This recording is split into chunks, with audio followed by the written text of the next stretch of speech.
Hello everyone, welcome back to my channel. ఈరోజు మన వీడియోలో మరో ఇంట్రెస్టింగ్ టాపిక్ ఏంటంటే, మనం పూజ చేసేటప్పుడు ఖచ్చితంగా దేవుడికి పువ్వులను సమర్పిస్తాం. అందుకే పూజలో పువ్వులకు అధిక ప్రాముఖ్యత ఉంటుంది. పువ్వులను నిత్యం పూజలో ఉపయోగించడం వల్ల దేవతల ఆశీర్వాదాలు పొందేందుకు ఉపయోగపడతాయని అంటారు. అయితే వాస్తు ప్రకారం కూడా పువ్వులను సానుకూల శక్తికి చిహ్నంగా భావిస్తారు. వాస్తుశాస్త్రంలో అనేక సమస్యల నుండి బయటపడేందుకు పరిహారాలు ఉన్నాయి. వాటిని అనుసరించడం వల్ల జీవితం సాఫీగా సాగుతుంది. మరి మీరు ఆర్థిక సమస్యలతో ఇబ్బంది పడుతున్నట్లయితే మందార పువ్వులతో శుక్రవారం పూజ చేయండి. మందార పువ్వుతో కొన్ని పరిహారాలు చేయడం వల్ల మీ పనుల్లోని ఆటంకాలు తొలగిపోతాయి. లక్ష్మీదేవి అనుగ్రహం లభిస్తుంది.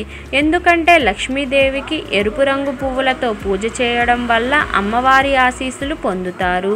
జీవితంలో డబ్బు కొరత అనేది ఉండదు. వాస్తు ప్రకారం మందార పువ్వుతో ఇలా చేయండి. కొంతమందికి ఎంత సంపాదించినా ఇంట్లో డబ్బులు కొరత ఏర్పడుతుంది. చేతిలో డబ్బులు అస్సలు నిలవవు. మరి అలాంటి వారు ఈ పరిహారం పాటించి చూడండి. సూర్యదేవునికి పూజించేటప్పుడు మందార పువ్వులు సమర్పించాలి.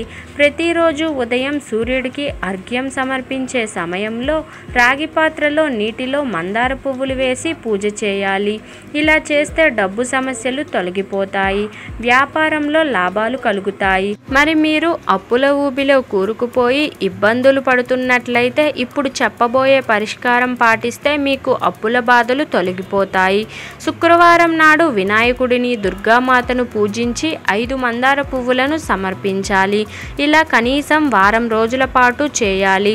ఇలా చేయడం వల్ల ఇంట్లోకి పాజిటివ్ ఎనర్జీ ప్రవేశిస్తుంది. అప్పుల సమస్యల నుండి బయటపడతారు. ఆర్థిక పరిస్థితి కూడా మెరుగుపడుతుంది.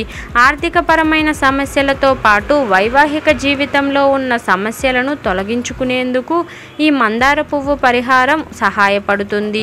భార్యాభర్తల మధ్య ఏర్పడిన అపార్థాలను తొలగించేందుకు మీరు దిండు కింద మందార పువ్వు పెట్టుకుని పడుకోవాలి. ఇలా చేయడం వల్ల మీ మధ్య ప్రేమ పెరుగుతుంది. జీవిత భాగస్వామికి మీకు మధ్య ఉన్న గొడవలు కూడా సర్దుమణుగుతాయి. ఇంట్లో తరచూ గొడవలతో అశాంతికరమైన వాతావరణం నెలకొంటున్నట్లయితే ఈ పరిహారం చక్కగా పనిచేస్తుంది. మందార మొక్కను ఇంట్లో నాటడం వల్ల సానుకూలత ఏర్పడుతుంది. అయితే సరైన దిశలోనే ఈ మొక్కను నాటడం మంచిది. మందార పువ్వు మొక్కను తూర్పు లేదా ఉత్తర దిశలో నాటాలి. ఇలాగే ఈ మొక్కను ఎప్పుడూ సంరక్షించుకుంటూ ఉండాలి. మొక్క ఎండిపోకూడదు.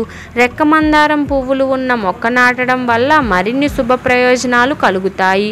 వృత్తి, వ్యాపారంలో పురోభివృద్ధి కోసం మందార పువ్వులు, మిఠాయిలు కలిపి లక్ష్మీదేవికి సమర్పించాలి.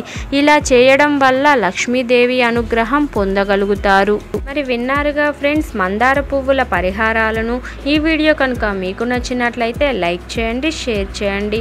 మరిన్ని ఇలాంటి ఇంట్రెస్టింగ్ వీడియోల కోసం నా ఛానల్ను తప్పకుండా సబ్స్క్రైబ్ చేసుకోండి. Thank you for watching. Bye everyone.